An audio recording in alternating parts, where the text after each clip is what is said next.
ایک گاؤں میں ایک مؤذن تھا۔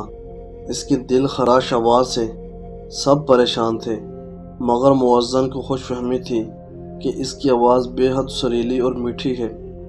جب وہ اذان دیتا، سننے والے اپنا سر تھام لیتے، معصوم بچے اپنی ماؤں سے لپٹ جاتے، راہ گیر کانوں میں انگلیاں ڈال دیتے تھے۔ غرض مرد، عورت، بوڑھے، جوان، بچے اس کی کرخت آواز سے بہت پریشان ہو جاتے تھے۔ اہل محلہ نے بارہا اسے نرمی سے سمجھایا کہ تیری آواز اس قابل نہیں کہ تو اذان دے۔ ایسی بھیانک آواز سے اذان دینا شریعت میں منع کیا گیا ہے۔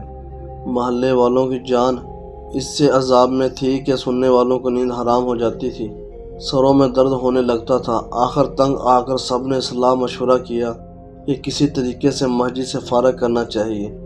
سب نے دل کھول کر مؤذن صاحب کی مالی خدمت کی اور عرض کرنے لگے کہ ہم آپ کے لہن داؤدی سے بہت مستفید ہوئے، آپ نے بہت خدمت کی، اب کچھ عرصہ آرام کیجیے۔ ایک قافلہ مکہ معظمہ جا رہا تھا۔ مؤذن صاحب حج کی سعادت حاصل کرنے کے لیے اس قافلے میں شامل ہو گئے۔ سفر کی پہلی منزل میں قافلہ ایک ایسی بستی کے قریب جا کر رکا جس میں زیادہ آبادی کافروں کی تھی۔ عشاء کی نماز کا وقت ہوا تو اس مؤذن نے اللہ کا نام لے کر اذان دینا شروع کر دی۔ آواز ایسی کرخت نکالی کہ قبروں سے مردے بھی اٹھ کر کھڑے ہوئے۔ قافلے والے ڈرنے لگے کہیں کوئی فتنہ نہ برپا ہو جائے۔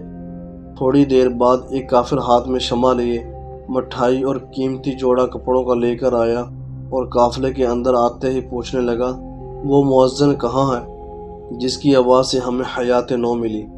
قافلے والوں کو اس کی یہ بات سن کر حیرت ہوئی۔ کافر مسکرا کر کہنے لگا، میں شکریہ ادا کرنے حاضر ہوا ہوں۔ کافر کہنے لگا، میری اکلوتی لڑکی نہایت ہی حسین و جمیل اور نازک دماغ ہے۔ مدت سے اس کی آرزو یہ تھی کہ مسلمان ہو جائے۔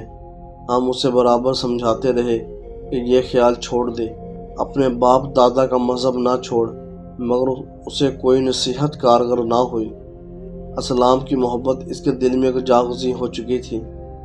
اس سبب سے ہمیشہ پریشان اور خوف زدہ رہتا تھا، مگر آج مؤذن کی آواز نے وہ کام کر دکھایا جو ہزار نصیحتیں بھی نہ دکھا سکی۔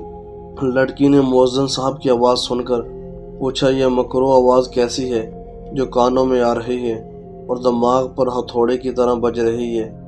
اس کی ماں باپ نے جواب دیا، یہ اذان کی آواز ہے، مسلمانوں میں نماز کی اطلاع دینے کا یہی طریقہ مقرر ہے۔ اس کے بعد میری لڑکی نے مجھ سے یہ سوال کیا، میں نے بھی یہی جواب دیا کہ یہ واقعی مسلمانوں کی اذان کی آواز ہے۔ اسے یقین آتے ہی خوف سے اس کا رنگ زرد پڑ گیا اور ہمارا دل سرد ہو گیا۔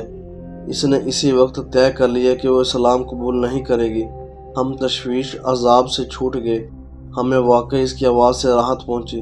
اب میں اس مؤذن کا احسان مند ہوں اور شکریہ کے طور پر یہ نذرانہ اس کے لیے لایا ہوں۔ کافر مؤذن سے بغل گیر ہو کر دعائیں دینے لگا اور کہنے لگا، جناب آپ میرے محسن ہیں، آپ نے آج مجھ پر احسان کیا، ساری زندگی آپ کا غلام رہوں گا۔ اگر میرے قبضے میں کسی ملک کی بادشاہت ہوتی تو آپ کو اشرفیوں میں تول دیتا۔ درس ہدایت: آواز حق بلند کرنا یعنی تبلیغ دین کے لیے بھی مناسب لوگوں کا انتخاب ہونا چاہیے۔